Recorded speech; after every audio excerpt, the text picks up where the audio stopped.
हमारे ऋषि प्रार्थना करते हैं, स्वस्ति पंथा मनुचरेम सूर्या चंद्रमसा विव।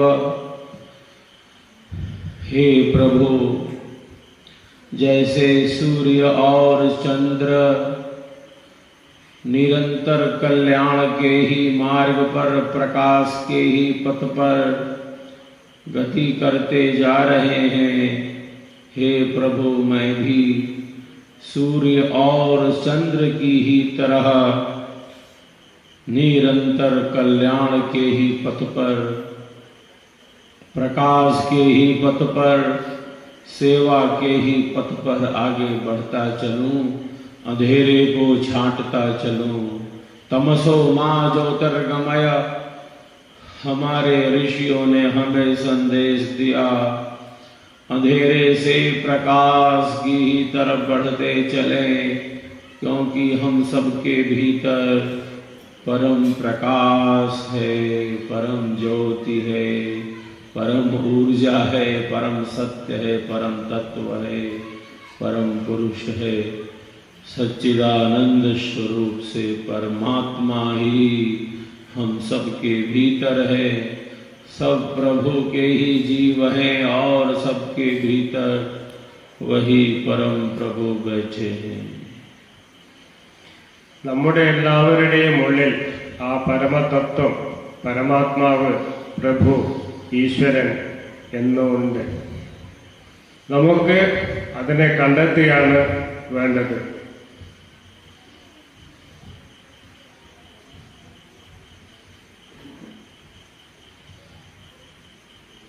जिस प्रकार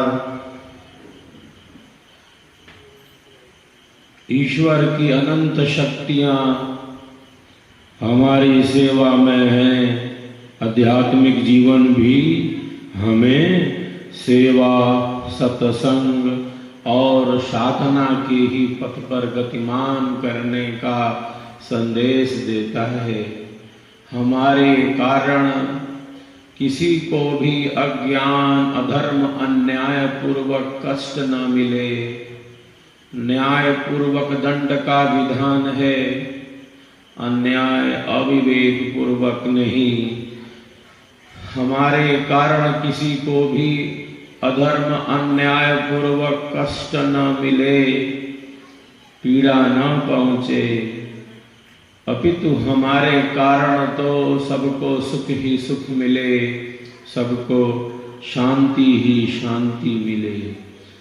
ऐसा चिंतन करने वाला, कार्य करने वाला जो साधक है, जो साधिकाएं हैं, वही योगी होते हैं, जो सबके लिए उपयोगी होते हैं। യോഗി എന്ന് പറയുന്നത് മറ്റുള്ളവരുടെ ക്ഷേമം ആഗ്രഹിക്കുന്നവരാണ്. അങ്ങനെയുള്ള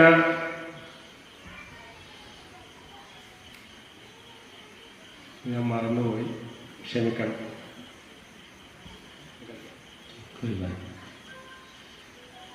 सद्गुरु सदाफल देव विहंगम योग संस्थान आध्यात्मिक ऊर्जा से संस्पर्शित दिव्य चेतना है, और साथ ही साथ यह एक सामाजिक संगठन है जो अनेकों प्रकार के सामाजिक सेवा प्रकल्पों से जुड़ा हुआ यह दिव्य संगठन है। विहंग योग संस्थान जो सदाफल देव जी महाराज ആരംഭിച്ചത് 1924 ഇത് ആധ്യാത്മിക കാര്യങ്ങൾക്ക് പുറമെ സാമൂഹ്യപരമായിട്ടുള്ള കാര്യങ്ങളും ആതുര ശുശ്രൂഷ രംഗത്തും വിദ്യാഭ്യാസ രംഗത്തും മറ്റും പ്രവർത്തിക്കുന്ന ഒരു സാമാജിക संस्थ കൂടിയാണ്।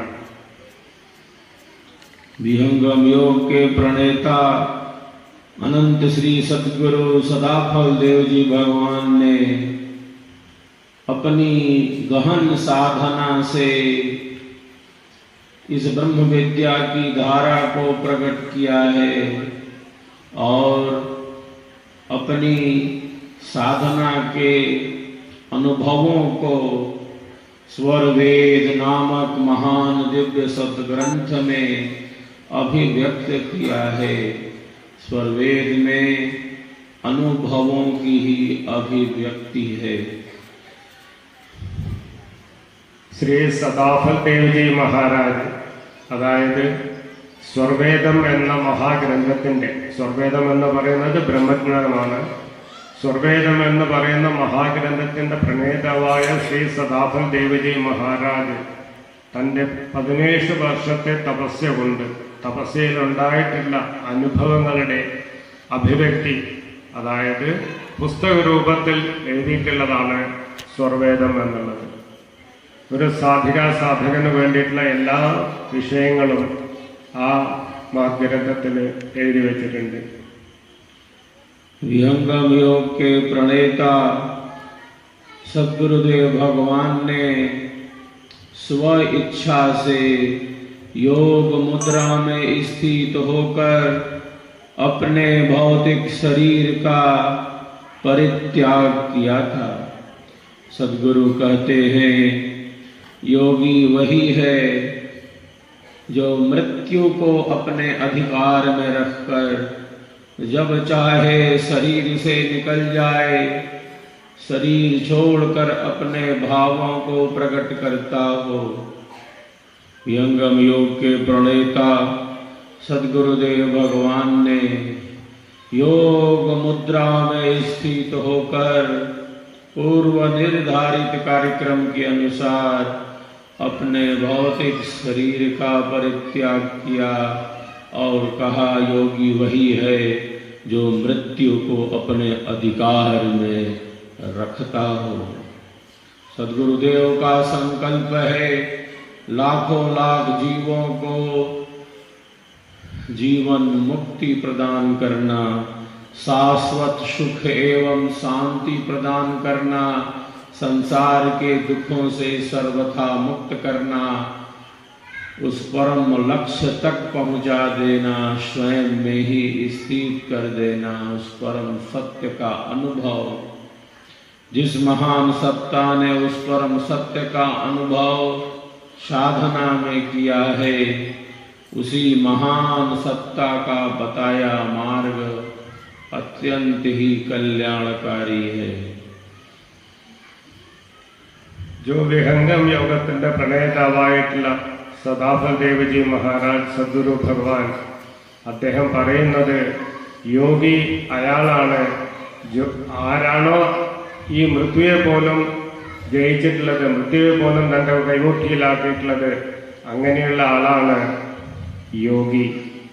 അദ്ദേഹം തൻ്റെ നിർദ്ധാരിത സമയത്ത് ആസനസ്ഥിതനായി പദ്മാസനത്തിൽ ഇരുന്നുകൊണ്ട് യോഗാവസ്ഥയിൽ ഇരുന്നുകൊണ്ട് ശരീരത്തെ കൈവരികയായിരുന്നു. അദ്ദേഹത്തിൻ്റെ ആദേശമാണ് ഈ മഹത് തത്വജ്ഞാനം ജനങ്ങളിലേക്ക് ഇറക്കി കൊടുക്കാൻ വേണ്ടിയിട്ടുള്ളത്. आज हम सब विहंगम योग की प्रथम भूमि की साधना का अभ्यास करेंगे। संक्षिप्त अभ्यास। विहंगम योग की साधना 5 श्रेणियों में विभक्त है। जब भी योग शब्द हमारे समक्ष आता है तब हम यही समझते हैं कि शरीर को तोड़ना मरोड़ना है, श्वासों की कुछ क्रियाओं को कर लेना है। आज योग इसी रूप में प्रचलित होता जा रहा है पूरे विश्व में, किंतु भारत की योग विद्या आसन और प्राणायाम तक सीमित नहीं हो सकती। भारत की योग विद्या गहन से गहन है, सूक्ष्म से सूक्ष्म है, आंतरिक है, वैदिक है। हमारे ऋषियों ने घोषणा की, पृष्ठात् पृथिव्याहमुदन्तरिक्षमारोहम्, अन्तरिक्षात् दिवमारोहम्, दिवोनाकस्य पृष्ठात् सजोतर्गामहम्। इस मंत्र में योग की पंच भूमियों का स्पष्ट वर्णन है। योग मात्र बाह्य नहीं है, योग का लक्ष्य आत्म तत्व एवं परमात्म तत्व तक है। ഇന്ന് ഞാൻ വിഹംഗയോഗത്തിൻ്റെ പ്രഥമ ഭൂമിയുടെ ഉപദേശം എല്ലാവർക്കും തരുന്നതാണ്. യോഗം വൈദിക രചയിൽ പറയുന്നത് 5 ശ്രേണിയിലാണ്. ആ 5 ശ്രേണിയിലെ ആദ്യത്തെ ശ്രേണിയാണ്, ആദ്യത്തെ പടിയാണ് ഞാൻ പറഞ്ഞുതരാൻ പോകുന്നത്.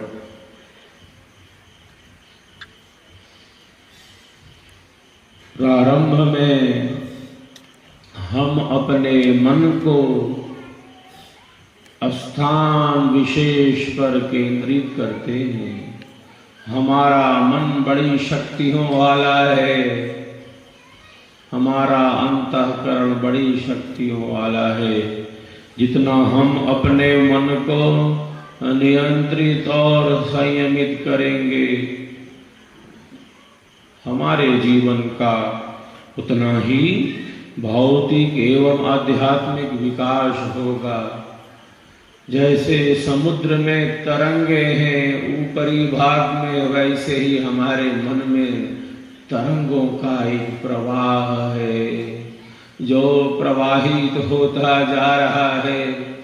हजारों हजार विचार हमारे मन में गति करते जा रहे हैं। विहंगम योग का साधक विचारों के इस उतार चढ़ाव पर नियंत्रण प्राप्त करता है और जो रचनात्मक सकारात्मक आत्म कल्याणकारी विचार हैं, उन्हीं विचारों के साथ अपने जीवन का विकास करता है। हम जीवन कहें या सत्य कहें, 2 बात नहीं है। ठीक ठीक जान लिया कि ये जीवन क्या है, कौन हूँ मैं, वह परम तत्व क्या है, यही तो हमारे जीवन की वास्तविकता है। हम जीवन कहें या सत्य कहें, 2 बात नहीं है, क्योंकि हम सबके जीवन का आधार सर्वाधार परमात्मा आनंदमय है। हम सबका जीवन आनंददायी बने, हम जीवन की वास्तविकता का अनुभव करें, इसीलिए यह ब्रह्म विद्या है। हम भूल न जाएं, हम भटक न जाएं, हम अपने लक्ष्य से दूर न हो जाएं, बल्कि हमारे जीवन का संपूर्ण विकास हो। ये जीवन है क्या, इसका अनुभव हो। നമ്മുടെ മനസ്സിന് അപാരമായ ശക്തിയുണ്ട്. അതിനെ നിയന്ത്രിച്ച് നേർവഴിയിലൂടെ നടത്തുകയാണെങ്കിൽ, ശരിയാണെങ്കിൽ നമുക്ക് അതിലൂടെ പലതും നേടാൻ കഴിയും. നമ്മുടെ മനസ്സിലുള്ള നകാരാത്മകമായിട്ടുള്ള നെഗറ്റീവ് തോട്ട്സ്, നകാരാത്മകമായിട്ടുള്ള ചിന്തകൾ വിട്ട് സകാരാത്മകമായിട്ടുള്ള ചിന്തകളിലൂടെ നമുക്കൊന്ന് വേണ്ടുന്ന കാര്യങ്ങൾ മാത്രം എടുത്തിട്ട് നമ്മൾ ചെയ്യുകയാണെങ്കിൽ ജീവിതത്തിൽ വളരെയധികം പുരോഗതികൾ ഉണ്ടാക്കാൻ പറ്റും. അതാണ് ഇതിൽ രത്നച്ചുരുക്കം. युद्ध के मैदान में अर्जुन हताश निराश हो गया है। कांप रहा है वीर धनुर्धर महायोद्धा। ये वही अर्जुन है जो बाल्यकाल में कहता कि गुरुवर, मुझे तो केवल चिड़िया की आंख दिखलाई दे रही है। इतना एकाग्र शांत चित्त लक्ष्य पर केंद्रित था वीर अर्जुन बाल्यकाल से।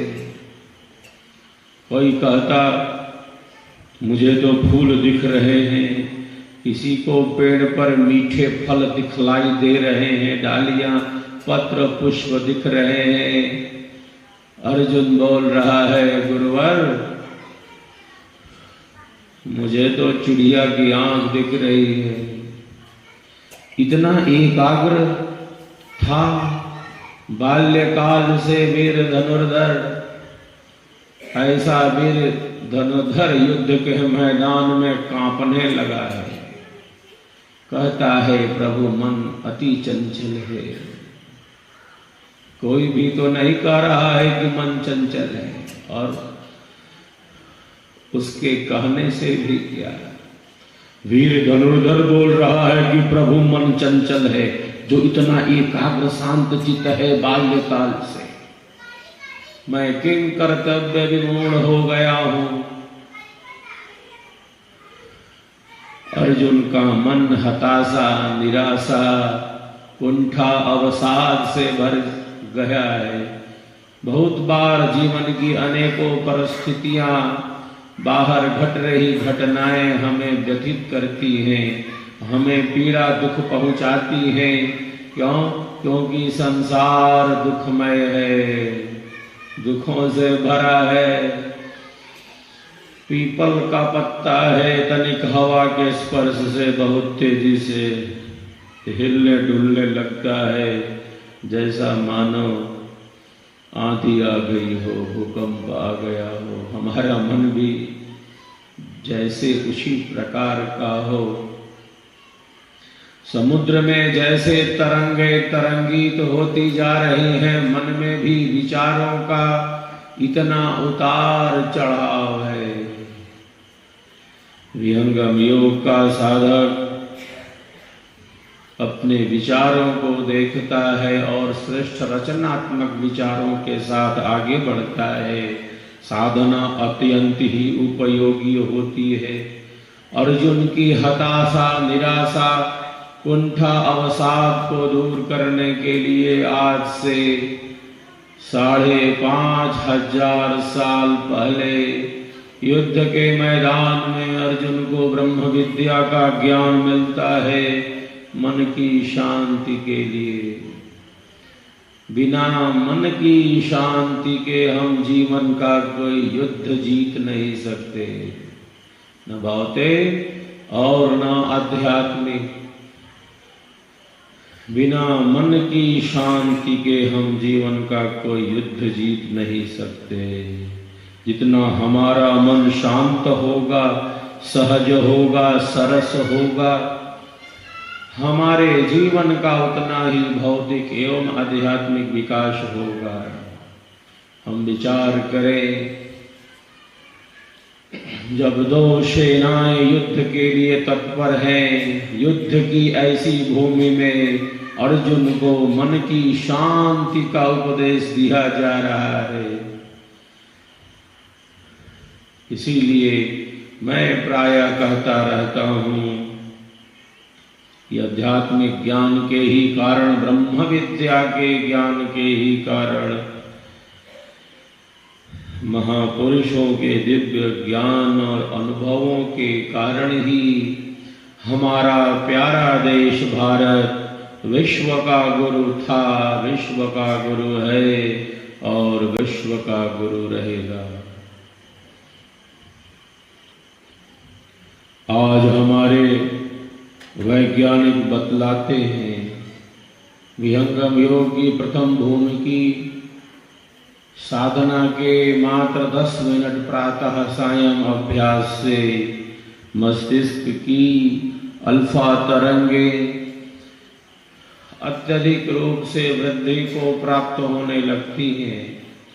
अल्फा के बढ़ने से शांतिमय सचेत अवस्था का निर्माण होता है। केवल शांत ही नहीं है, वो सचेत है, अलर्ट है। रेस्टफुल अलर्टनेस, शांतिमय सचेत अवस्था का निर्माण विहंगम योग की साधना के संक्षिप्त अभ्यास से ही संभव हो जाता है।